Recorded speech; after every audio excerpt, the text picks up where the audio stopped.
Hello, boys and girls. Red Triangle here.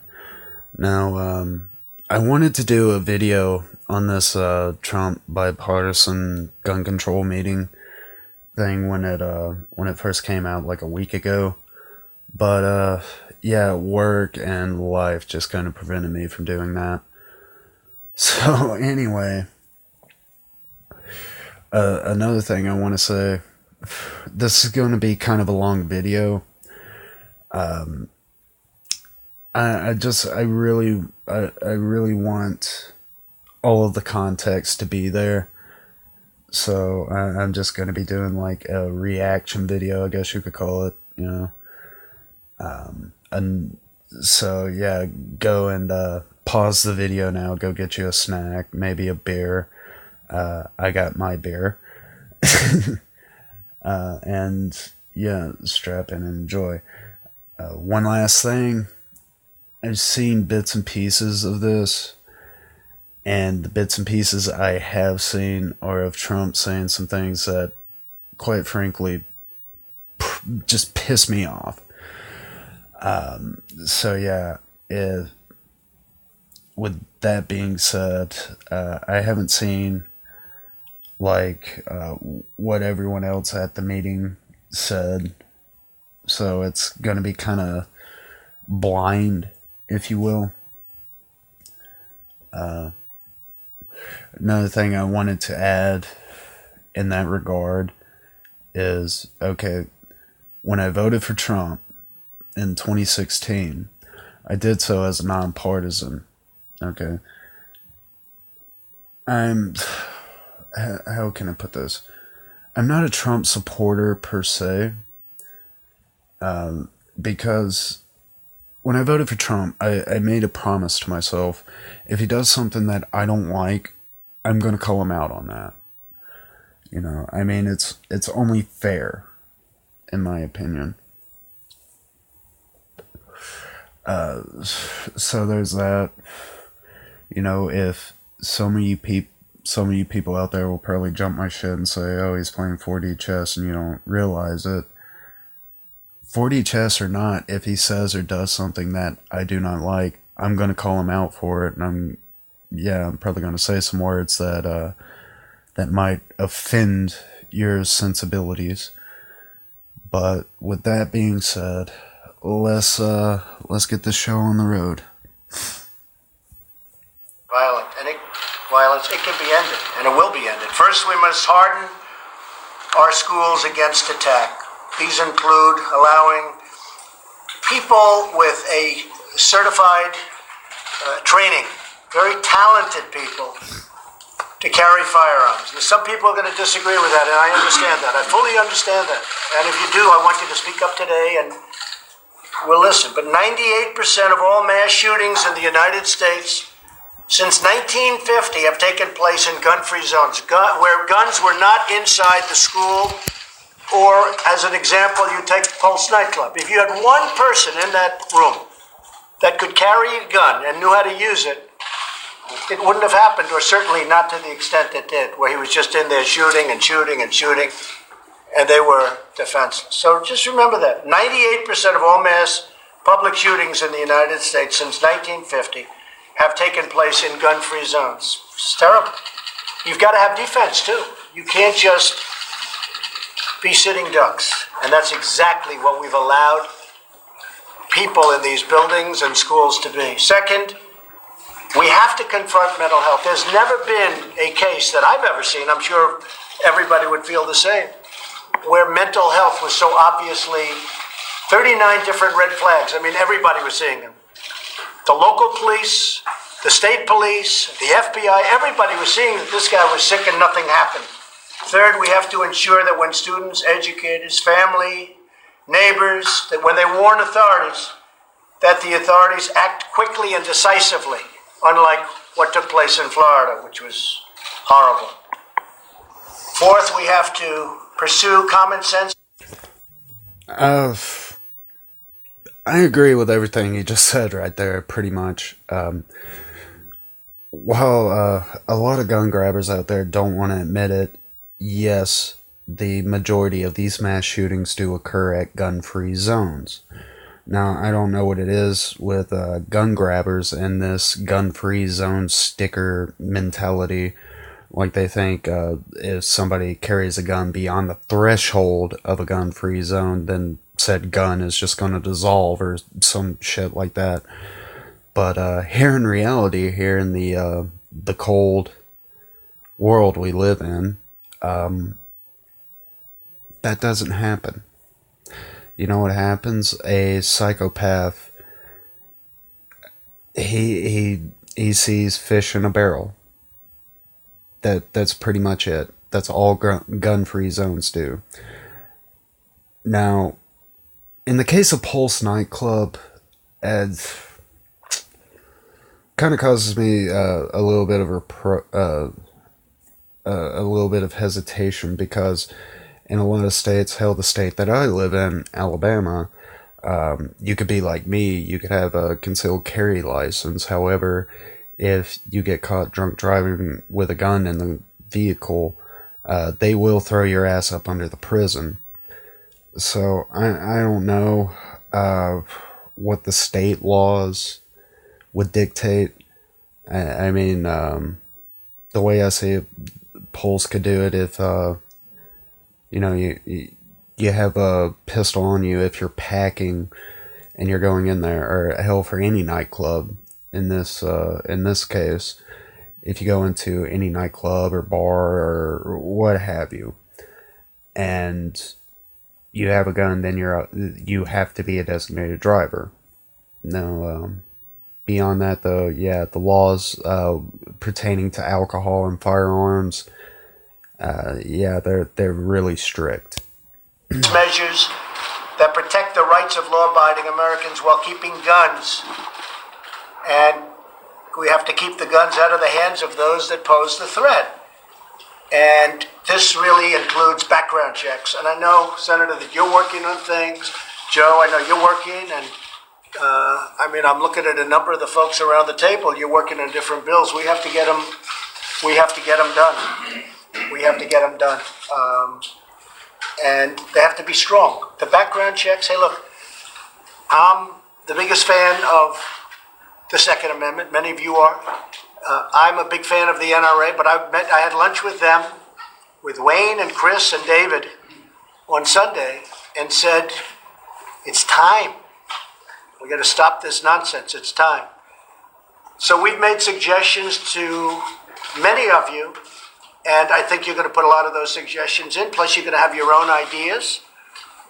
Certain ideas sound good, but they're not good. You know, you can harden the site to a level that nobody can get in. The problem is if the shooter's inside, and if he gets in the door and closes the door, and we can't get people in, it's going to cost hundreds of millions of dollars all over the country, and we'll have nice hard sites. The door closes, and now we can't get in. Have to send a tractor through the walls. So we have to be careful of that. And we have to create a culture that cherishes life and human dignity. So we're going to all sit around. We're going to come up to that, to the whole comment about a culture that cherishes human life. And it's just me. You know, I mean, it could just be me. But when it comes to law-abiding citizens and and the law-abiding citizens who buy guns and, carry and conceal carry, the main reason why they are doing that is because, yes, they do cherish life. They do. Okay, because, I mean, let's face it, you can call the cops, but the average response time for cops is 15 to 30 minutes. Now, I don't give a fuck if the dude has an AR-15 with a 100-round drum mag on it, or a single-shot rifle. He's going to be able to kill a lot of people in that time frame. Now, so that's the main reason why we carry. That's the main reason why people like me conceal carry. It's to not only defend ourselves, but to stop crazy shit like that from happening. Okay? You can call me a baby killer all you want. I don't give a fuck. Okay? I know why I went out and I got my CCW. I know why I went through NRA safety training, all that stuff. Okay? And I know why I go to the gun range every weekend. It's because I value human life. And that's the main reason. With some ideas. Hopefully we can put those ideas in a very bipartisan bill. It would be so beautiful to have one bill that everybody could support, as opposed to, 15 bills, everybody's got their own bill. But if we could have one terrific bill that everybody, started by the people around this table, special people. These are the people that seem to be just most interested, very interested in this problem, and it's a big problem.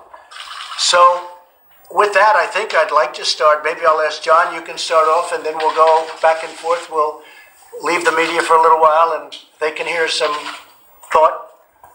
But it's something. Before he gets into the meat and potatoes of this, I'm glad that he made this meeting, open to the public. I'm glad that it's just not like a little backroom meeting, where nobody knows what's going on. However, my God, what the fuck is it with those damn cameras? I mean, it sounds like there's a flock of seagulls they're just like fluttering somewhere off screen. I cannot stand that noise. Just very annoying. Thing that can be done. There's no reason for this. But again, I really believe that those people, it's idealistic, it's wonderful, it's a beautiful thing. But if you think that somebody's going to be able to walk into a school, if they feel that they're not going to have bullets coming at them from the other direction, you're never going to solve the problem. I feel that. But I'm certainly open to suggestions. So, John, why don't you start? You've put in your fixed nicks, and let's see how it is, and go ahead. Well, thank you, Mr. President, for getting us together and for expressing your sincere concern about this and trying to get us to a solution. I agree with you that leaving this town and going home empty-handed is not acceptable. The public demands that we act. We know how hard it is to get people together on a bipartisan basis, but believe it or not, at least in one case, Senator Murphy and I, and we have 46 co-sponsors to the Fixed NICS bill in the Senate. The House has passed its version of it, and I believe this is a good place for us to start. As you know, Sutherland Springs, we lost 26 people when a guy who, while in the Air Force, was a convicted felon. He was convicted of domestic violence, and he was less than honorably discharged from the military, none of which was uploaded into the background check system maintained by the FBI. And that's only as good as the data that's put into it. So Senator Murphy and I and 46 Senate colleagues on a bipartisan basis have what we think is a start. It's not the end-all, be-all. There's other things that people want to add to it. You talked about the bump stock issue that Senator Feinstein, I know, cares passionately about. And I'm going to write that out, but let's because get we started. can do that with an executive order. I'm going to write the bump stock, essentially write it out. So you won't have. And here we come to problem number one I have with Trump on this. Okay, bump stocks. I'm not a fan of bump stocks. I don't like bump stocks. The thought of wasting all that ammo, which costs money, quite frankly causes the shit in my lower bowels to curdle. However, at the same time, I feel like banning these bump stocks, I just get the feeling that it's going to start up a slippery slope. Okay, what's going to happen when the next mass shooting happens and there's no bump stock involved? Oh, he had a pistol grip on his rifle. We got to get rid of pistol grips. And then it's just going to continue on to that. And then it's going to be, we got to get rid of forward grips. We got to get rid of telescopic or folding stocks. We got to get rid of optics. We got to get rid of this and that and yada, yada, yada. That's what it's going to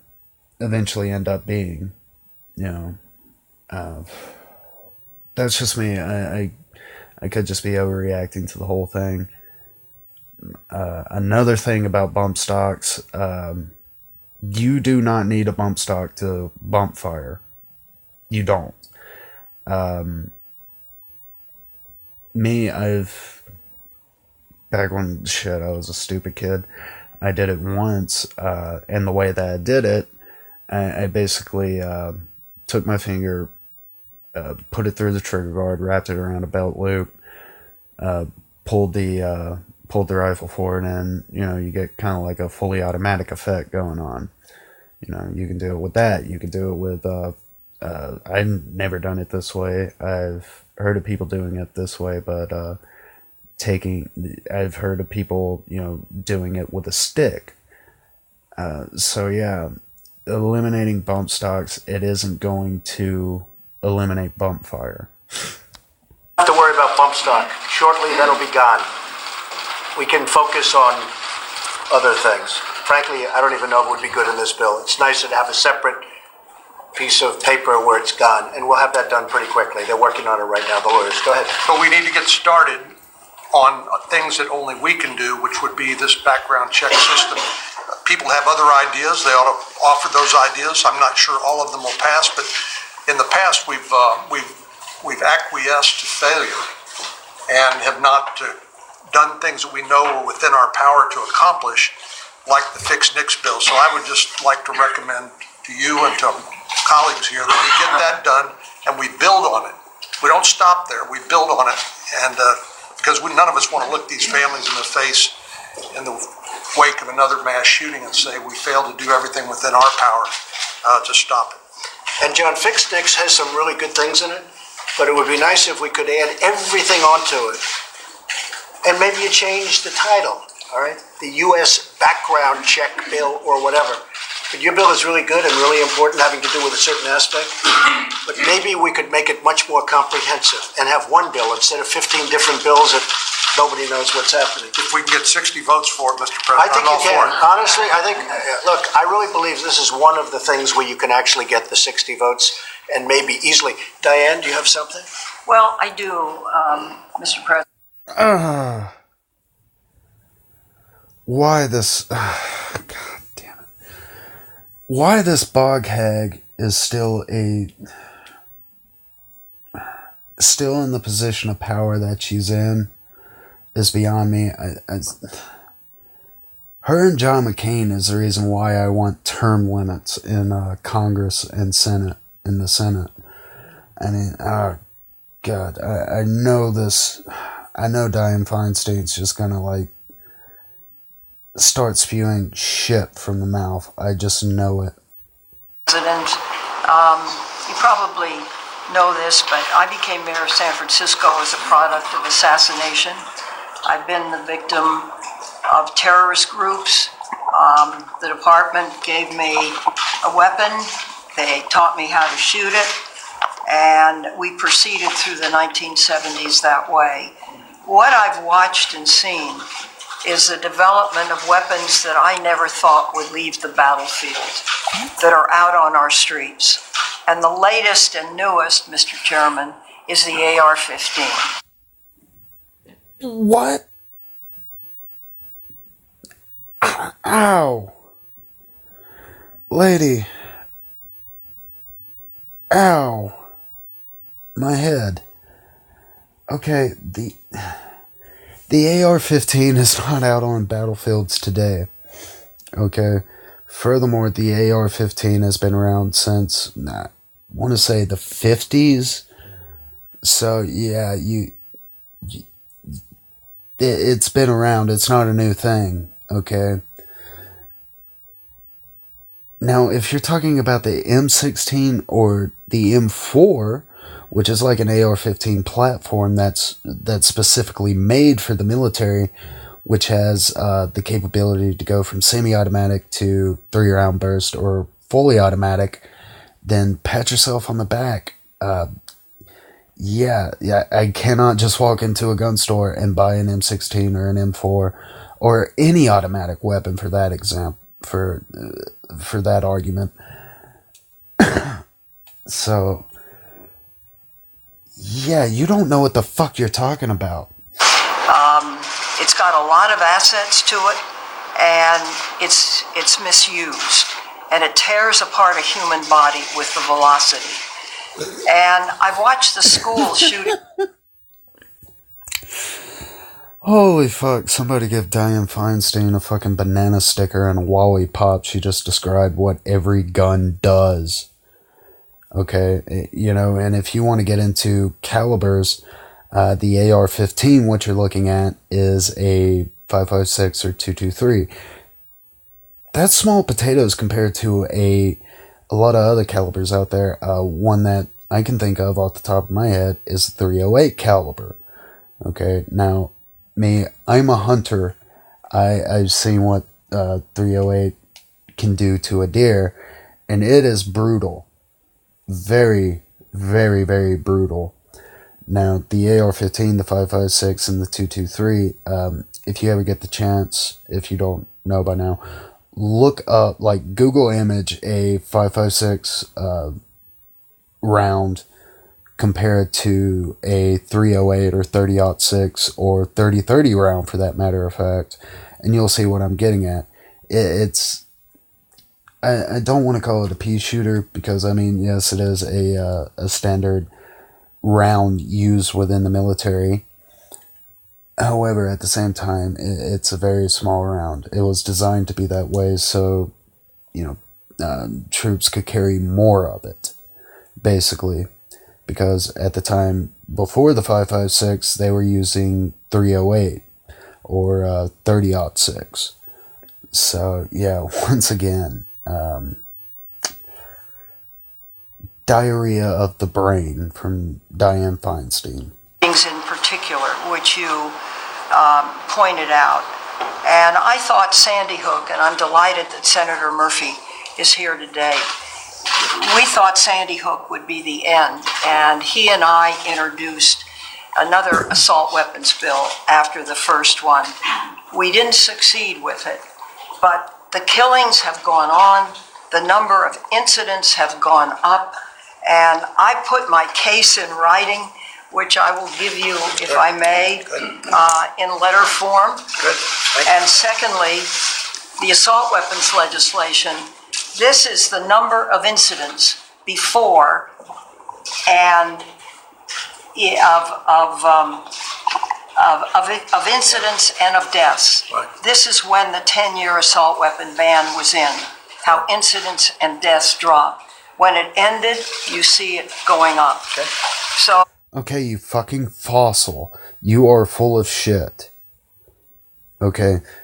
When the assault weapons ban was going on, I'm assuming she said 10-year ban, so I'm thinking she's talking about the Clinton era assault weapons ban, which, by the way, assault weapons and assault rifles, here's the thing.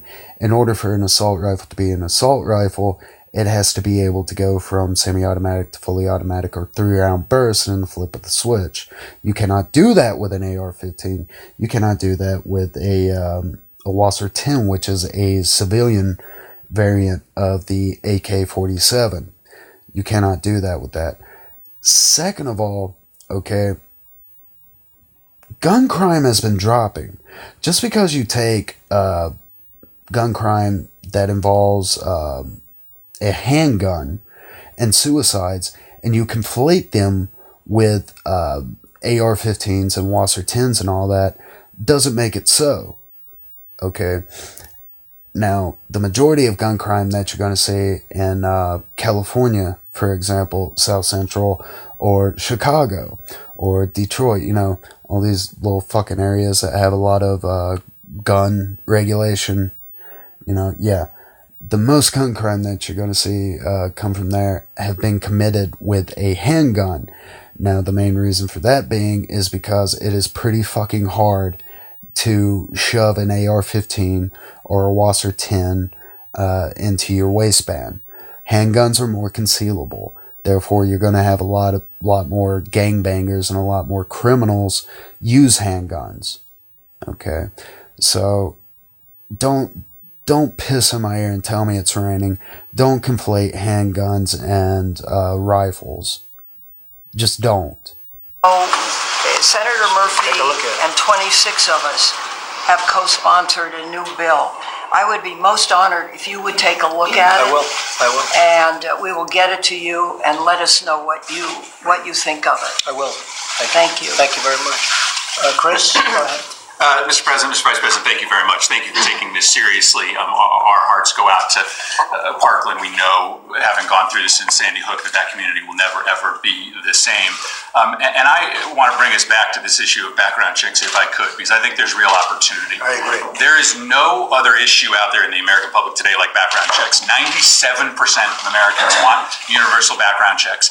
In states that have universal background checks, there are 35% less gun murders than in states that don't have them, and yet we can't get it done. There's nothing else like that, where it works, people want it, and we can't do it. But you have a different president now. Well, listen, I mean, you went through a lot of presidents and you didn't get it done. You have a different president, and I think maybe you have a different attitude too. I think people want to get it done. Well, listen, in the end, Mr. President, the reason that nothing has gotten done here is because the gun lobby has had a veto power over any legislation that comes before Congress. I wish that wasn't the case, but that is.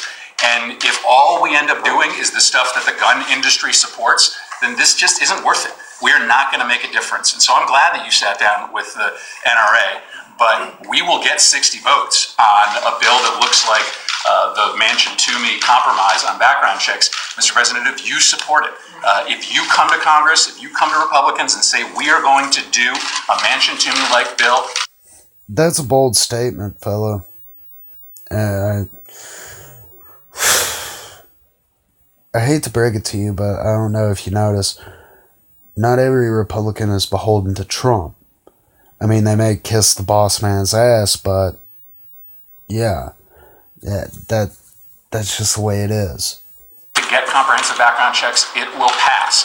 But if this meeting ends up with just sort of vague notions of future compromise, then nothing will happen. We don't want that. So I think we have a unique opportunity to get comprehensive background checks, make sure that nobody buys a gun in this country that's a criminal, that's seriously mentally ill, that's on the terrorist watch list. But Mr. President, it's going to have to be you that brings the... Here's one thing about that, okay? When it comes to universal background checks, I ain't got anything to hide. I'm not a felon. I don't have a history of mental illness. You know, go ahead, run a background check on me. You know, I don't care about that. Okay. I don't want to see somebody with schizophrenia be able to buy a gun. I don't want to see that. I also don't want to see felons be able to buy a gun. You know, and here's the thing about those two things. Felons and people with mental illness, they haven't been able to own a gun since, I fucking forget, like 1930s we're talking here. So, yeah, pat yourself on the back. The legislation is passed. What I think you should do now in that regard is actually enforce those laws. You know, one thing that Shep, his name escapes me, but the guy who was talking before, deluded Diane Frankenstein, said, there are cases in which people, American citizens, are told, look, if you see something, say something. But seeing and saying something, you know, that isn't going to work if the FBI and law enforcement, people who are entrusted to enforce these laws, it's not going to work if they don't do their fucking job. Now, is it? Another thing, as far as the terrorist watch list goes, this one kind of gets me, because I mean it was back in 2016 during the election when the thought of, well, if somebody's on the no-fly list, they shouldn't be able to buy a gun. Okay, here's the thing about the no-fly list. You can get slapped on the no-fly list for waking up in the morning. I mean, Ben Carson was on the fucking no-fly list. Ben fucking Carson. the only man to out Cosby, Bill Cosby, in kindness, I guess you could say. Oh, well, I shouldn't really say that because, I mean, Bill Cosby, yeah, he's a little rapey. Out Mr. Rogers, Mr. Rogers, I'll put it that way, is on the fucking no-fly list for some outlandish reason or another. You know? So, that kind of causes me pause. And I'm just going to leave that at that. Republicans to the table on this because right now the gun lobby would stop it in its tracks. I like that responsibility, Chris. I really do. I think it's time. It's time that a president stepped up. And we haven't had them, and I'm talking Democrat and Republican presidents. They have not stepped up. And maybe before I call in Marco, I'd like to have Pat Toomey and Joe Manchin. Could you just sort of detail your bill? Because I have heard a lot about it, actually. Thank you very much. Absolutely, Mr. President. And I do think our bill is the best chance of moving forward. We got 54 votes in 2013, the most that any bill in this space got. It has several components. The first title is a title that is very similar to what John Cornyn and Chris Murphy's bill does. It strengthens the reporting of information into the background check system. Can you merge it in? Absolutely. Easily. Better to have one bill is nicer than having 7 bills. Right. The second part has a provision that would require background checks on all commercial sales. See, one of the big gaps in our background check system today is sales at gun shows and sales over the internet are not necessarily subject to a background check, and we think they should be. These are essentially commercial in nature, and they're on a scale that really matters, so our bill would require those background checks. We also have a number of provisions which will Do you have support for that? for Not bipartisan support for what you're saying? we had 54 votes in 2013, and most of those 54 voters are still in the And you Senate. didn't have a lot of presidential backup. President Obama did support it, but But that was your problem. there was a worry that he wanted to go further, frankly, and that was a concern for some of our guys. So I'll just say there's 2 other items. One is a list of ways in which a law-abiding citizen could have greater freedom to exercise the Second Amendment, for instance, allowing an active duty military person to be able to buy a firearm in his home state. Today that's against the law. It shouldn't be. Our bill would correct that. A number of other small things. And then finally, we create a commission to look at the sources and causes of these terrible mass killings. What are you doing in the schools? School safety. We have a school safety program in this bill also. When I was governor, we fixed a lot of schools. We remodeled a lot of schools and built a lot of schools. Not one architect ever told me, say, Governor Manchin, you've got to make sure you have the first floor windows all bulletproof. We never did that. No one ever came to me with that concern. And that's how Sandy Hook, Shawty's way in. So we made sure that we addressed all that. Mr. President, the difference is there's not a person in West Virginia that believes that you're not going to defend their Second Amendment rights. Not a person. With you taking a lead on something like this, it gives them the comfort that something reasonable, and this bill's been vetted for over 5 years, and over 70-80% even of gun owners say, we like your bill, Pat and Joe, we're just afraid that President Obama would take it further, take more rights away. That's what I was running into in West Or Virginia. use that as an excuse not to sign it? Well, this is... Okay. The Obama thing isn't an excuse. That was actual fact. I mean, I can remember back in 2013, the way Obama was going, he wanted full and complete, quote, assault weapon ban, unquote. He wanted that. He wanted to ban AR-15s and all that stuff. That's what people were worried about, you know. And so, yeah, it's not an excuse. It was an actual worry.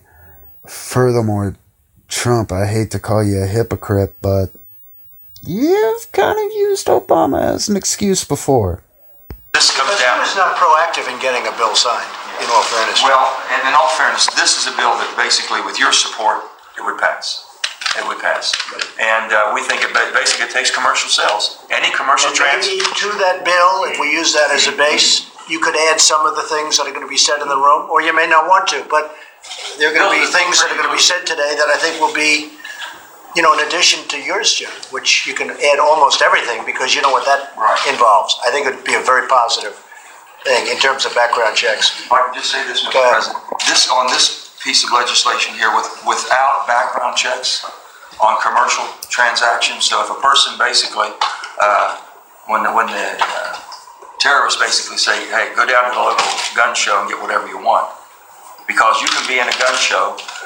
2/3 of the gun show can have licensed dealers, federal licensed dealers that have to have background checks if you buy it from them. Go to the next table over, there was not one. That's a loophole. Interstate and intrastate. If you're selling outside the state on the internet, you have to have a background check. If it's sold in-state, one part of New York versus the other, it doesn't have to. This closes all those loopholes. This is a piece of legislation. But we have to do something about the mentally ill not being able to buy a gun. I mean, they have so many checks and balances that you can be mentally ill and it takes you 6 months before you can prohibit it. So we have to do something very decisive. Number one, you can take the guns away immediately from people that you can adjudge easily are mentally ill, like this guy. The police saw that he was a problem. They didn't take any guns away. Now, that could have been policing. I think they should have taken them away anyway, whether they had the right or not. But I'll tell you this, you have to have very strong provisions for the mentally ill. Now, a lot of people are saying, oh, I shouldn't be saying that. I'll tell you what, I don't want mentally ill people to be having guns. Marco? Mr. President, thanks.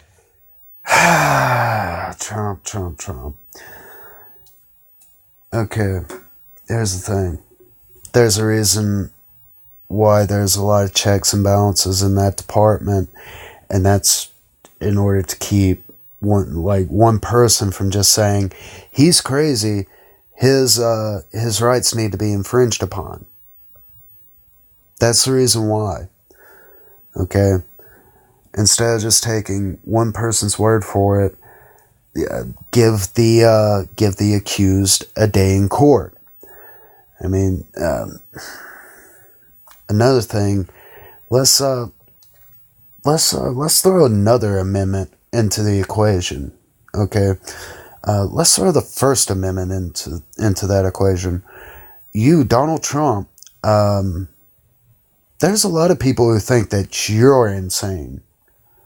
Should they be able to say he's insane, he shouldn't have a First Amendment, and his Twitter should be taken away? I mean, to me, that's what you just said sounds like. Okay, these are constitutional rights that we're talking about here. But you're talking about turning rights into a privilege. Pretty much. Okay? It doesn't say in the Second Amendment the privilege, or people shall have the privilege to bear arms. It doesn't say privilege, it says people have the right to bear arms and it shall not be infringed upon. So, shit, moving forward. Just my God. Sorry. For bringing us here, because I think we all agree. We all know what the issues are that are fought over on this issue, but I think what everyone agrees on is we never want to see this happen again, anywhere in America. And you mentioned something about the shooting that I think is critical. This was a multi-systemic failure. And without pointing fingers or laying blame on anyone in particular that may or may not be here to defend themselves, the sheriff's office knew this was a problem. The school districts knew this was a problem. The FBI had been alerted to a problem. No, little Marco. No. The blame should be laid squarely upon the FBI. Okay, this is the third time that the FBI, sheriffs, and all the people who are entrusted to enforce the to enforce the laws and to create databases of people who cannot buy or own guns. Okay? So yes, the blame should be laid squarely upon them, because this is the third fucking time that this has happened in the past few years. I mean, the first time is Omar Mateen, of course. The FBI had the motherfucker under surveillance for a while, and yet he was they stopped watching him because, I mean, it was 2016, and given what we know now, I'm pretty sure that they were preoccupied with trying to get Hillary Clinton into office and wiretapping Trump Tower. No. You have Omar Mateen. Then you have Stephen Paddock. Stephen Paddock, the guy who shot up that church in Texas. Okay, Stephen Paddock. He was court-martialed and convicted for beating his wife when he was in the Air Force. Okay, now it could have either been the Air Force or it could have been the FBI, but somebody dropped the fucking ball on that one and didn't add him to the criminal database of people who cannot fucking own guns. So that's 2 times that the system has fucking failed. Okay, now you got this newest little shit, Nicholas Cruz, who, once again, I mean, hell, even Trump said himself, whole fuck ton of red flags. Cops were called to the dude's house 39, 40 times, and the FBI were even alerted to a few posts that he made on social media. I forget if it was just a comment he made on YouTube or a comment he made on Facebook, or could have been multiple platforms, in which he said he was going to shoot up a school. Okay, and the FBI just visited him, and with a hum and a ha, went on their merry way, and this little fucker was able to do what he did. Now, me, I'll be honest, I'm a libertarian. In all honesty, I'm for small government. However, if you are going to perpetuate these laws and this see something, say something bullshit, then yeah, the people that are getting reports of people who seem like they're going to shoot up a fucking place or something along those lines, they need to do their fucking job. Okay, and it's one thing that's pissing me off, because you don't see a lot of people holding them to the fire. You know, it's just like it always is when shit like this happens. All right, you know, the citizen is going to get punished, not the federal authorities or the people who should have enforced some laws that could have prevented this shit from happening. Laws that are already on the books, might I add. Department of Children and Families in Florida knew that this was a problem, but the big problem is none of them talked to each other. Nobody told the others what they knew. And there is a bill out there that Senator Hatch is going to file very soon, and Congressman Rutherford and others here have already filed, and it's called the Stop School Violence Act, and I'll let them describe it more in detail. But one of the things that it does is it incentivizes the creation of this sort of synergy where all these people are talking to each other so they can compare notes and get ahead of this. The best way to prevent these is to stop it before it even starts. That doesn't mean we shouldn't harden schools. That doesn't mean we shouldn't have a debate on some other issues. But the best thing that could happen is know who these people are and get on them and get them the services they need and deny them the right to buy any gun. And I think that is something that holds tremendous bipartisan promise if we can come together on the things we agree on. And I would say one last point. In the state of Florida, they have a very different process than we do. But they are already moving on legislation, the governor and the legislature. They're going to pass something, perhaps by the end of this week, on a series of things. Now, we move a lot slower over here. But nonetheless, I think that's an example to us of what I hope we can do in Washington. Get done what we can agree on. We can still debate and try to act on some of the other things. But there are things we agree on. We owe it to these families to do those things. I agree, Mark. Chuck, we have anything? Yeah. I would like to comment from this standpoint. First of all, a caution on mental health. because there's a lot of people that have mental health issues that are not dangerous to themselves or to others. So I think we got to concentrate on those, not just that have mental health issues, but the ones that show danger to themselves or others, because otherwise it's not fair to other people that have mental illness that isn't. I'll comment on the culture within the schools, but I can't say it any better than Senator Rubio said or Senator Hatch would say it. But it seems to me we have to have a culture in our schools where people are attuned to people that have problems that could create this massacre sort of things or anything else that is even connected with bullying as just one example. We have to do things at the federal level that will give schools the resources to do that. So that kind of fits in with what Senator Hatch is saying. Then I'll end with a more... I'm kind of 50-50 with Chuck. You know, what he starts off with, okay, is true. There are different types of mental illness. For instance, somebody with fucking high anxiety. You know, they're not necessarily a threat to themselves or others. Or somebody with ADD or ADHD. You know, they're not essentially a threat. They're not like, say, a schizophrenic or someone with bipolar disorder. However, when it comes to schools that are supposed to like spot all of these symptoms of mental illness, I kind of have a problem with that. And the reason why I have a problem with that is I, like many other millennials, okay, we went through school, and just for acting like kids, you know, just for having high energy, for acting out, you know, shit that kids do, just for that, we were labeled ADD or ADHD, and immediately we had fucking medication reamed down our throats that really and truly did nothing but turn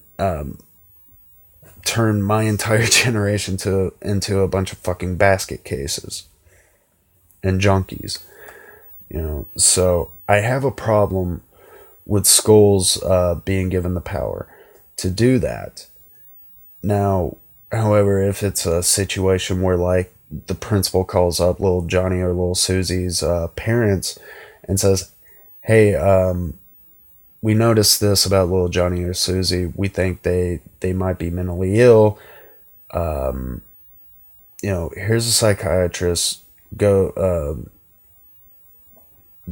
and get little Johnny or little Susie checked out if you want to. You know, because that also raises up another question. Is it going to be mandatory or is it going to be voluntary? For if little Johnny or little Susie's parents say, no, we're not sending our child to a psychiatrist, you know, will that bar them from going to school? Or from going to that school, per se. But yeah, so... I don't know, I still just have a problem with that because, like I said, my generation, we were filled with pills because teachers and principals thought we had ADD or ADHD. You know, so, yeah. That's just me, though. A process. As chairman of the committee that will deal with a lot of this legislation, we've got to do something. I want to help facilitate those things and move them along and see what we can do. You'll be a great help, I have no doubt about it. To get a consensus. You're going to be a great help. Thanks, Chuck. I'd just like to ask Joe and Pat, in your bill, what are you doing about the 18 to 21? We don't change that. Okay, are you going to leave that? That's whatever. So you have a case right now where somebody can buy a handgun at 21. Right. Now, this is not a popular thing to say in terms of the NRA, but I'm saying it anyway. I'm going to just have to say it.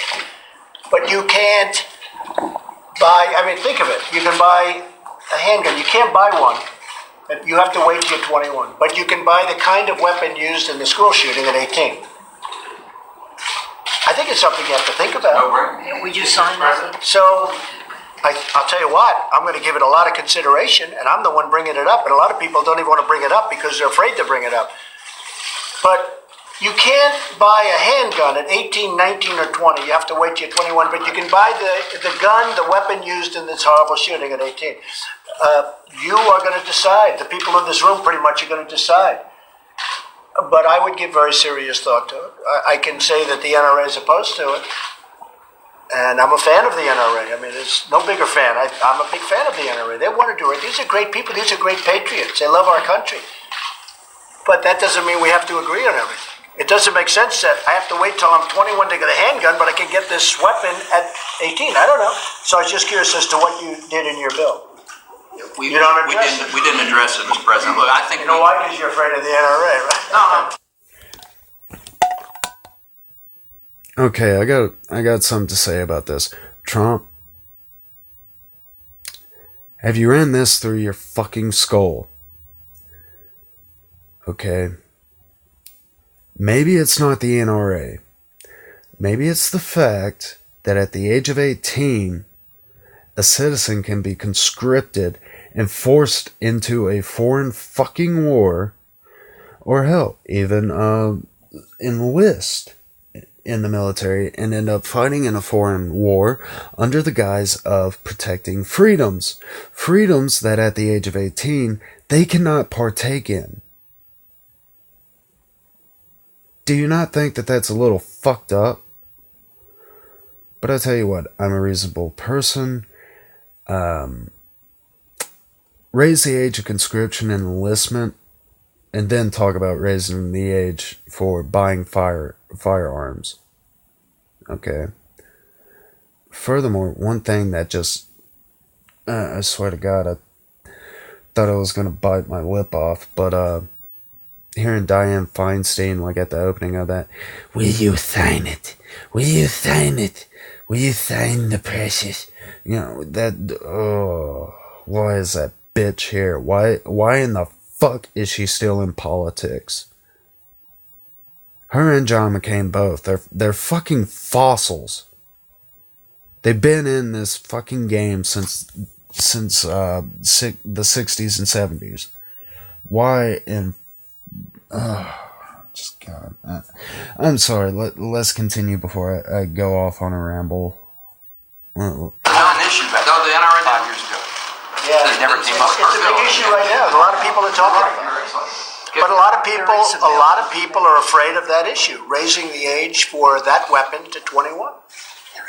Can I just suggest, my reservation about it, frankly, is that the vast majority of 18, 19, and 20-year-olds in Pennsylvania who have a rifle or a shotgun, they're not a threat to anyone. They're law-abiding citizens. They have that because they want to use it for hunting or target shooting, and to deny them their Second Amendment right is not going to make anyone safer. So that's my reservation about changing the age. I know where you're coming from, and I understand that. I mean, no, I understand it. I think it's a position. It's a position, but I think if we're going to use you as a base, the two of you, I think you're going to have to iron out that problem, because I'm asked that question more than almost any other question. Are you going to 21 or not? Okay. Is anybody going to talk about the age of conscription or the age of enlistment? Nobody's going to talk about that.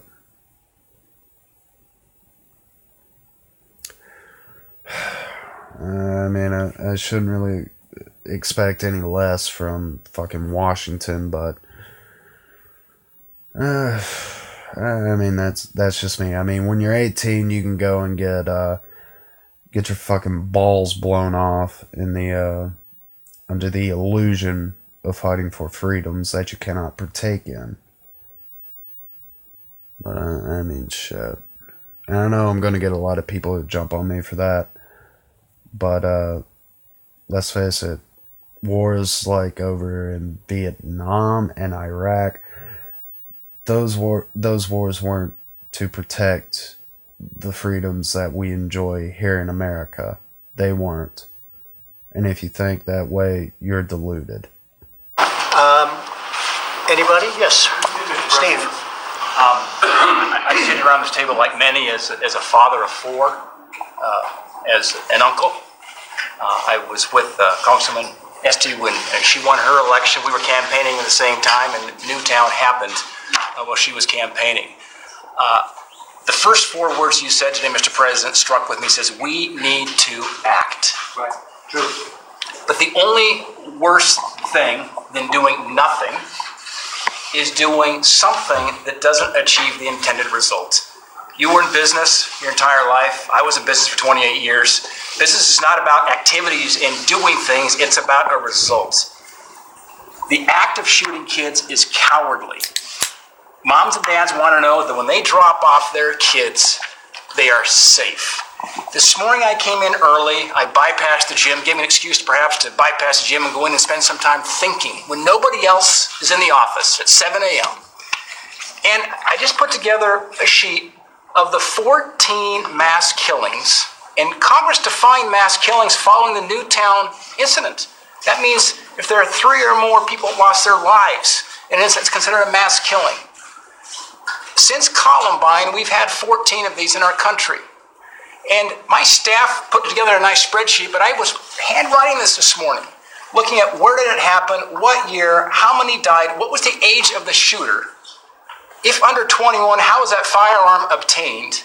What was the weapon used? And what was the status of the shooter? Most of these, by the way, are suicides. And was there offensive firepower on the inside of those facilities so that when the gunman comes in, we have defensive capability? And one other thing, if he knew there was offensive power inside of the 14 events, probably none of them would have happened. So a message of deterrence, Mr. President, a message of deterrence I think is very important as we think about stopping these homicidal, suicidal killers. There were meetings in here right after 9/11, after that horrible event occurred. There were meetings. What the fuck?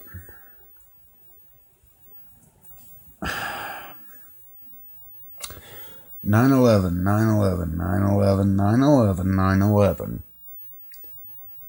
Thought we left this shit during the Obama era. I really did. But nah, of course we're gonna bring up this 9/11 shit. Over the Situation Room right after it occurred, and we made a decision as a nation.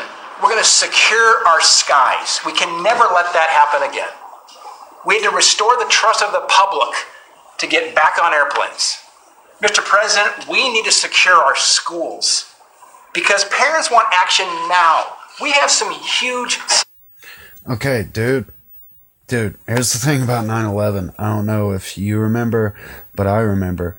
One thing that happened after 9/11 was the government basically shat all over our freedom of privacy. Okay. You had shit like the Patriot Act. You had shit like the National Defense Authorization Act. You had all of that. You had it where people are... Fuck, I'm probably being fucking spied on right now doing this video. But you have no privacy anymore. The 14th Amendment, it's just no longer there after 9/11. In all honesty. And wouldn't you fucking know it? Wouldn't you know it? Terrorist attacks still happen. You know, after 9/11, we sacrificed so much for the thin veil of security. You know, and in the long run, it didn't do dick. Society issues, demographic. These shooters typically are males, they're white, and they're suicidal. You fucking racist. And they're cowards. And they're cowards. And cowards can be stopped with deadly force. And that's why I agree with you that we need to secure our schools. and allow the states and the school boards to figure that out. I think there's a role in the federal government, but I agree with that. And second, Marco talked about what happened in Florida. Last week in Montana, I was just north of a school the day after they stopped and arrested an 18-year-old in Darby, Montana, because he put on Snapchat he was going to shoot up the school. The sheriff, Steve Holton, Ravalli County, arrested that young man and most likely prevented another mass shooting. That's what we need. Good. Thank you, Steve. Yeah. Do you know for sure that the shooting would have happened if the sheriff arrested him? Another thing I'd like to ask is, did the police themselves see the Facebook or the Snapchat post and go in and arrest the person, or was it a case of somebody saw something and said something? I would really like to know that, because that means a lot. Okay. Thank you, Mr. President. I've spent a lot of time since the shooting in Marjorie Stoneman Douglas with the students who survived. And they've been very clear that what they want is action. And I am heartened by what you say about the need for presidential leadership. You can do this. I understand, Mr. President, that you met with the NRA. What matters here is not the NRA. What matters here is preventing another one of these mass shootings. And so I'm so grateful to hear that Senator Toomey and Senator Manchin's bill I would suggest must be a part of this for universal background checks.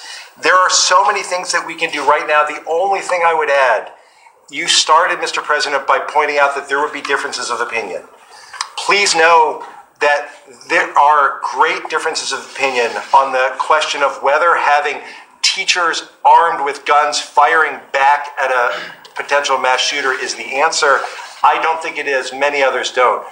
Please also know that the majority of people in this country now understand that there are limitations. No, there's not differences of opinion. There is fact, and there is diluted propaganda, really. Okay? Well, no, I'll go ahead and say it.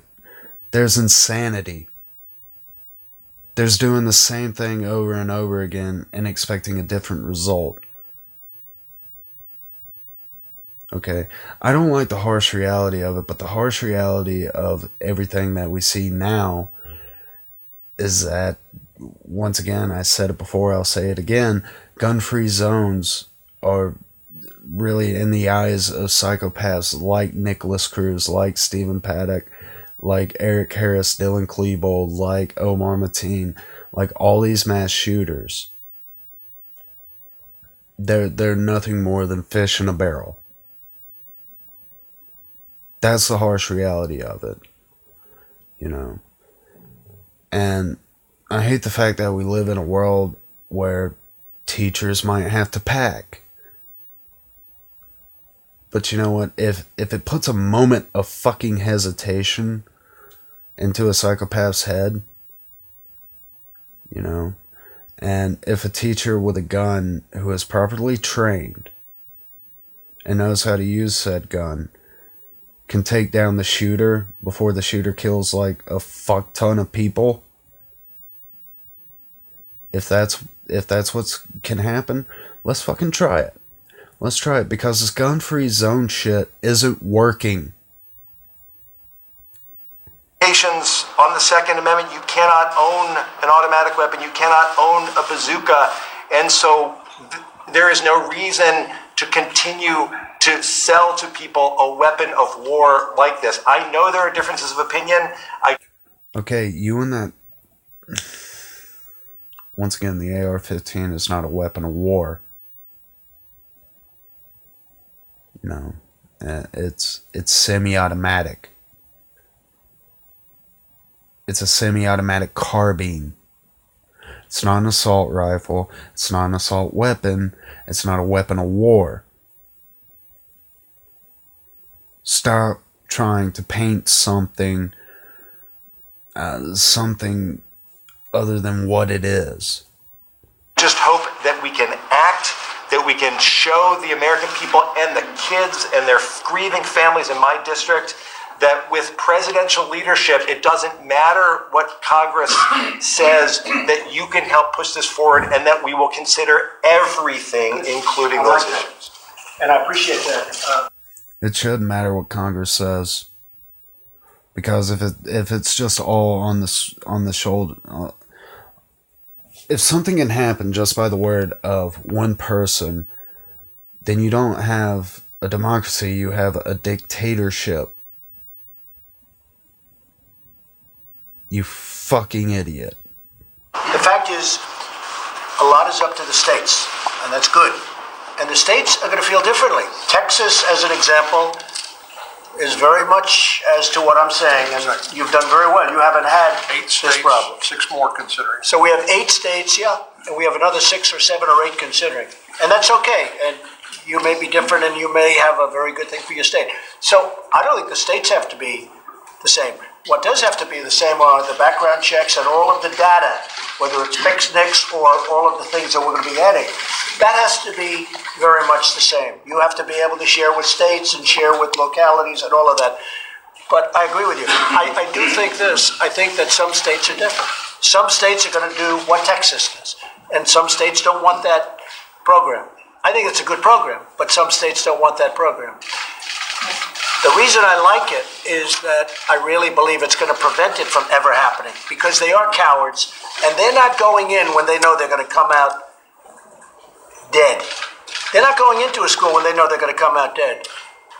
When you look at this guy in Florida, he walked out with everybody like it was a fire drill. He walked out and he got away. And a policeman did a fantastic job 2 towns away. That policeman wasn't given much credit, but he found him. He saw him, and he looked like the description, and he got him. That was a great job. So you have to give them some credit, because this was not the finest day. This man, and probably 2 or 3 others, Marco, were not exactly very good. They didn't do their job very well. But I do agree with what you say. Amy, please. Mr. President, thank you Thank you. for calling us together today. And I come from a proud hunting state, you know that. So I have that hat, but then I also have law enforcement. I was a prosecutor for 8 years, and I got involved in this issue from police coming to me.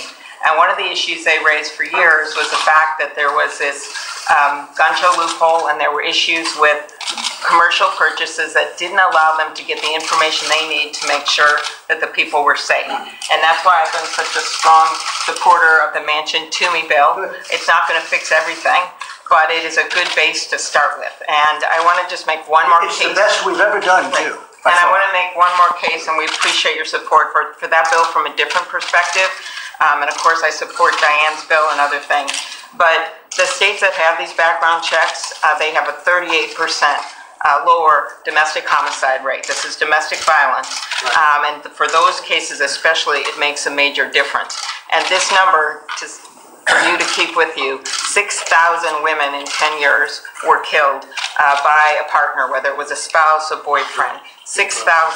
That is more than we lost for brave troops in Iraq and Afghanistan. What? And so just... What?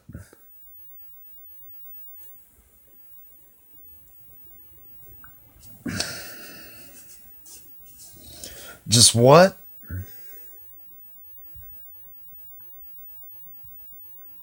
Really, bitch?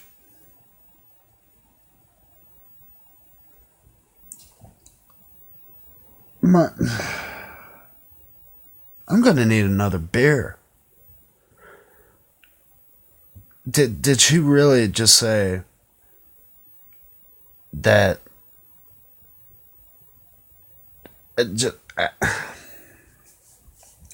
Okay, one thing about domestic violence. Okay. People who have domestic violence or have been convicted for domestic violence,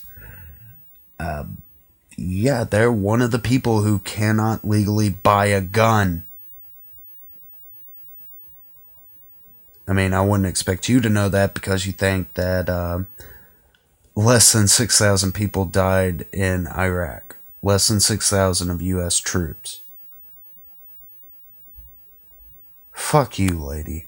Doing something on this background check issue and using that as a base, and then I would like to add some of these other things we've talked about, I think would make a major difference, So if you not could just add for that to schools. this bill, that would be great, Diane. If you could add what you have also, and I think you can, into the bill. Yeah, Joe, are you ready? Can you do that? Joe, can you do that? Pat, can you add some of the things? You're not going to agree with me. If you help. Well, no, I'll help, but can you add what Amy and what Diane have? Can we add them in? And I know you can add what John Yeah, I has. have another domestic violence bill that's very narrow, and it's about dating partners, and a number of states have just I would enacted say it with this. Republican We're support. going to get it passed. Yeah. We're going to get it passed. If you can add domestic violence paragraphs, pages into this bill, I'm all for it. I think it's terrific if you can do it. It can be done. That can be done too. You know, it's not that I'm for domestic violence.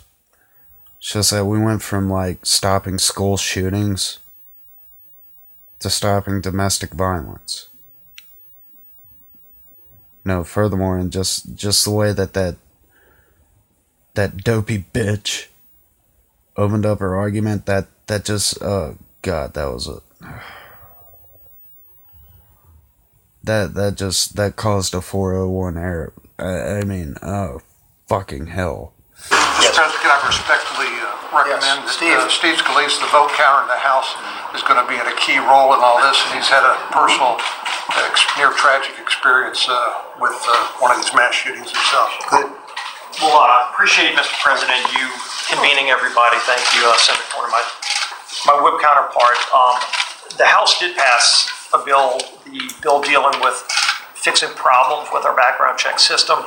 We also combined with it a bill that advanced concealed carry reciprocity. In other words, people that have concealed carry permits in one state being able to have that same ability in another state with concealed carry laws that are on the books. And before that's immediately discounted, because I know when we passed our bill, there was, number one, I did have to whip that bill. It wasn't a bill that just automatically passed. And there were a lot of our members that said, look, we want to close these problems and fix these problems with the background check system. And we came together and actually passed a bill. But we also felt that if you look at the concealed carry population, these are people by and large who are helping us stop crimes. These are people who are well-trained, who actually go out there and help prevent crimes. So I would hope that that's not immediately dismissed, because there is a lot of talk of just putting that on the side and just do things. You know I'm your biggest fan of the whole bill, right? I think that maybe that bill will someday pass, but it should pass as a separate. If you're going to put concealed carry between states into this bill, we're talking about all. This is another thing that pisses me off. Like I saw it in some of the snippets I watched before doing this video. Fuck Trump for saying, oh, we can take Dianne Feinstein's, assault weapons ban, crock of shit, and we can take this dopey chick, we can take her bill and we can put them together and try to make something real good. But Steve Scalise, fuck Steve Scalise. Fuck concealed carry reciprocity. Fuck that. That just kind of chaps my ass. Whole new ballgame. And, I'm with you, but let it be a separate bill. You'll never get this passed. If you add concealed carry to this, you'll never get it passed. When there are Let it be a ideas that separate are being bill. talked about, that would. I don't think, again, you'll never get it passed. So we want to get something done. But what's your second point? We did pass it in the House, so at least please recognize that. Look at the data. I know a lot of people just want to dismiss concealed carry permits. They do actually increase safety. So I understand your point. I did appreciate some of the other points you brought up. Look, you talk about mental health problems. That is at the core of so many of these mass shootings. Congress came together in a bipartisan way as part of the 21st Century Cures Act just a year and a half ago and passed a major overhaul of our mental health system. Didn't get much attention because it was very bipartisan. But that bill, and you just appointed an Assistant Secretary of Mental Health, which is a position created in that law. Let's make sure that the Assistant Secretary of Mental Health has the tools they need. They're tasked with finding all of these loopholes. How are people slipping through the cracks? And I'll tell you the thing that makes me the most angry is that when you see so many governmental institutions, federal and local, that broke down and allowed this kid not only to get a gun, but to let him slip through the cracks. When it wasn't just students, and believe me, there were students saying, we think he's a shooter. He said he was going to be a professional school shooter, and yet the FBI let him go. You know this. The people that protected me and my other colleagues on that field, law enforcement, did their job that day. I appreciate that you gave them the Medal of Freedom. If you didn't have those two people, we'd be gone. you wouldn't be here, and 25 other people wouldn't be here right now. And so when you see those breakdowns, that is why you see so many millions of Americans that want firearms to defend themselves, not to use them for mass shooters, but actually to defend themselves and their communities. And that's obviously one of the balances we have. So the House did take action. Clearly the Senate may have some issues with parts of the bill, but let's not just discard that. Let's at least have a broader conversation, and we'll continue this. Okay, I think that's fine. Did somebody, Marcia? Yes, go. Yes, Mr. President. First of all, I want to say thank you for saying let's go to the source of the problem. So many times we react to symptoms. Picking up on what the whip said with the new Assistant Secretary of Mental Health, this is somewhere that, yes, indeed, we need to be looking at the tools that they have and looking at these young adults, individuals who have crossed that 18-year-old threshold and who within their family or their caregiver has access to those mental health records, and how law enforcement has the ability to get that information from children's services. So many of these have records through their teenage years. They have been on a schedule. And John is working on that. That's part of what we're doing. But see, in great detail. And we need to have that visibility. And the House has wanted to fix that mixed system. Another thing that has come up from some of the moms, I was a room mother when my kids were in school. And now as a grandmother, I'm talking to a lot of young moms. They have said one of the things we need to do as we review these issues is look at entertainment. And the video games, the rating system, the... No,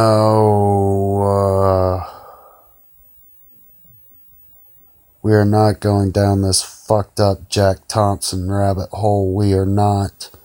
Movies, how things are approved, and what children are being exposed to, and especially children that have some of these mental health issues, and they feel that has a role to play. Now, some of my share... I think that's a very important point. Yeah. The video games, the movies, the internet stuff is so violent. It's so incredible. I see it. I get to see things that you'd be amazed at. I have a very young son who I look at some of the things he's watching and I say, how is that possible? And this is what kids are watching. And I think you maybe have to take a look at it. You rate movies for different things. Maybe you have to also rate them for terror, for what they're doing and what they're all about. It's hard to believe that, at least for a percentage, and maybe it's a small... No. Just no. Okay, Trump and that ditzy bitch, okay, it is your fucking responsibility.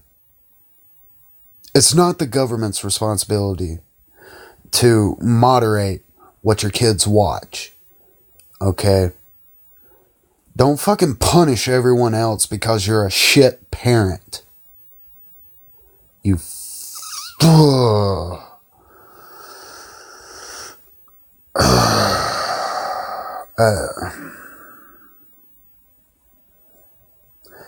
I grew up, okay, I was a 90s kid.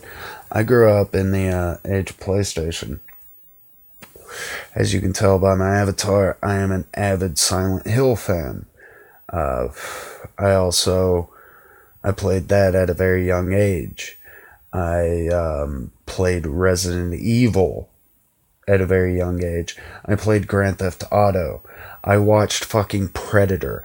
I watched Evil Dead. I've watched Friday the 13th. I've played other games such as Left 4 Dead. Very highly violent material. However, I'm not it doesn't compel me to go out and commit a mass shooting. It doesn't. And there are there are fucking massive amounts of scientific studies that disprove this notion that violent video games and violent media causes real life violence. Okay? You just don't want to face the fact that you're a shit parent. Fucking hell. Percentage of children, this doesn't have a negative impact on their thought process. But these things are really violent.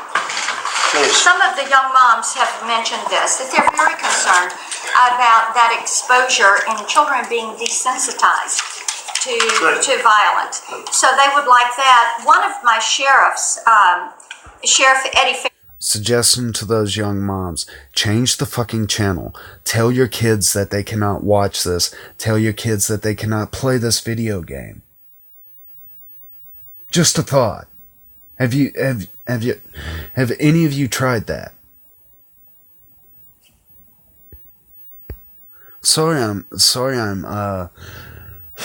I'm kind of ranting on that, but I've heard that argument time and time again, and it just chaps my ass that people still think that argument holds any salt. Harris had a great idea. He's in Putnam County, Tennessee. And he said, as we talk about hardening the schools, we have read to me programs in schools. How about protect me programs that some of our FOP retirees would take the lead on and go in and as a volunteer help to protect those while we work through this issue of how your local, state, and federal agencies are going to work together and find solutions for this. So those are things that my constituents are saying and would like to have raised, and they want solutions to them, and I appreciate the leadership. Thank you very much. I appreciate it. Thank you, President. Mr. President, you're absolutely right. You can lead on this in a way that nobody else can, because for all of those Americans out there that the Second Amendment is so critically important to them, they believe you, that you're not going to go into their home and take their firearms. So you have a credibility that nobody else can bring to this. That's why you can lead. Maybe you've heard my call. You act when you see an opportunity to save life. We're all, I'm going to lead, but we're all going to lead. We're going to get this done in a bipartisan manner. I'm not even worried about 60 votes. I really believe that 60 votes, 60% meaning, should be so easy. It should be 100%. Kristen, do you have something? No. I think you underestimate the power of the gun lobby. No, I'll tell you what. The reason I had lunch with the NRA on Sunday, I called them. I said, you got to come over. I said, fellas, we got to do something. And they do have great power. I agree with that. They have great power over you people. They have less power over me. I don't need it. What do I need? But I tell you, they are well-meaning. And I said to them, very nice, I said, fellas, we got to do something. We can't keep restricting, and we have to do what's right. When it comes to mental health and other issues, I said, we have to do what's right. And I'm telling you, I think they're there. Some of you people are petrified of the NRA. You can't be petrified. They want to do what's right, and they're going to do what's right. I really believe that. I think it was a very good lunch. Yes, sir. I want to give you a perspective from 41 years of law enforcement, 12 as a sheriff, riding the streets of Jacksonville, Florida. I can tell you one of the things that I learned during that 41 years, and a lot in this room can tell you as well, is security is always a multi-layered approach. So as we talk about the background checks, who can buy a gun, who cannot, all of those things are important. And all of those are parts of the security that we can create for our country. But know this, and you said it,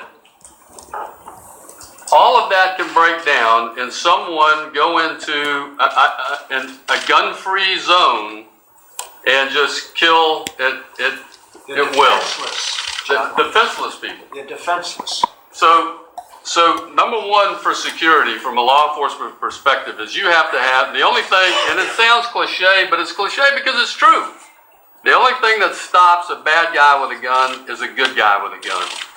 And so you have to have those officers or some armed security at our schools. Now, the issue is, and we talk about, those are areas where there are no guns. The reason I carry a concealed firearm everywhere I go is because I don't know where those gun-free zones are. That I may be walking through at the mall or at the donut shop or wherever I might be. So that's why I carry concealed, so that I can protect myself, I can protect my family who might be with me, and I can protect all of those around me who choose not to carry a firearm. But you're not allowed concealed in a gun-free zone. No, well, so what do you do? You can't carry in those areas, and so you're the only. I'm at will like everybody else. So that's why they are the most dangerous places. Exactly, and that's why we need to look at, I think, going back to the concealed carry issue of national reciprocity. I just don't think you're going to get the proof of it. You're not going to get concealed carry approved. Amy and Diane and a lot of other people. People may consider, they're never going to consider it, but people may consider it, but they're not going to consider it in this bill. All it's going to mean, if you we don't want to do away with gun-free zones.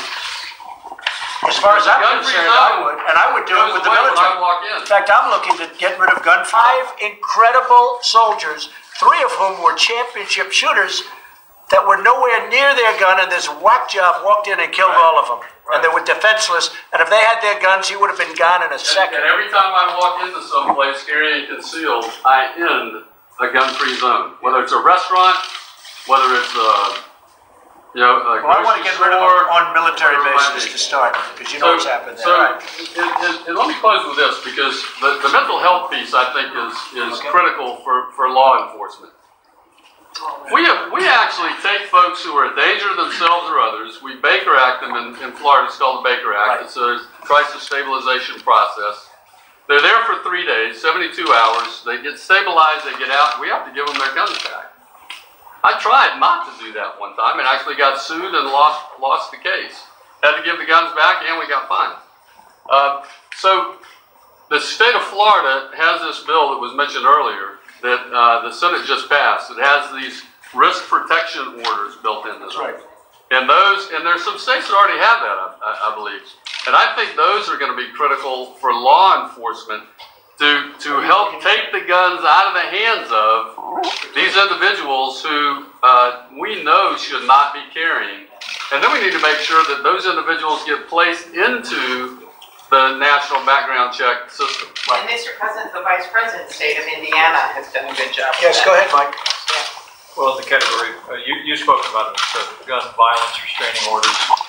They're called, California actually has a version of this. And I think in your meeting with governors earlier this week, individually and as a group, we spoke about states taking steps. But the focus is to literally give families and give local law enforcement additional tools if an individual is reported to be a potential danger to themselves or others. Allow due process, so no one's rights are trampled, but the ability to go to court, obtain an order, and then collect not only the firearms, but any weapons in the possession of that individual. Take the firearms first and then go to court, because that's another system. Because a lot of times, by the time you go to court, it takes so long to go to court to get the due process procedures. I like taking the guns early, like in this crazy man's case that just took place in Florida. He had a lot of firearms. They saw everything. To go to court would have taken a long time. So you could do exactly what you're saying, but take the guns first, go through due process second. We think about the tragedy at Sandy Hook, and that's right. Adam Lanza's mother, who spoke to law enforcement, spoke to local officials. She was concerned. This is another thing that Trump does that causes me pause. Just the whole thought of bypassing due process. That, just know, due process, that is a fucking keystone in America. Okay, everybody deserves a day in court. Everybody. I just don't know. I don't. You know, once again, I know there's going to be a lot of people who are going to throw the whole 4D chess argument at me, you know, and jump on my shit or something to that effect. However, I'm going to go ahead and say it. Once again, when I voted for Trump, I did so as a nonpartisan. I don't really consider myself a Trump supporter per se. I just consider myself someone who voted for Trump because they first of all, the party they were a part of, in my case, the Libertarian Party, went completely fucked up, went tits up, and the thought of Hillary Clinton, with all the shit that she was saying at the time, was just no. And so I voted for Trump because of that, and because I want to see immigration get tougher, you know. However, once again, I told myself when I voted for him, if he does something that I do not like, then I'm going to speak out against it. And I'm going to speak out against this shit. Like a lot of the shit that he has said in this. Like bypassing due process. You know, just under the accusation that, oh, this person is mentally ill. You know. That's fucking scary to me. You know, and I want to think that it's scary to a lot of people out there. You know, because if you're gonna do this punishment now, day in court second type of thing, then you really don't have rights. You don't. You're guilty until proven innocent. And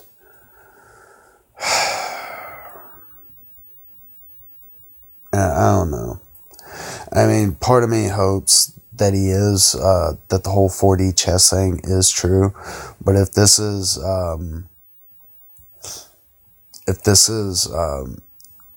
if I'm taking him seriously, if I'm taking him at his word, then I can't support that. I can't. You know, and granted, once again, he could just be buttering up the left. He could be doing that. But to even suggest something like that, to even bring that up in a meeting like this, fuck that. Fuck that. I don't want to live in a country that just disregards due process. I don't want that, and I don't think anybody else does. You know.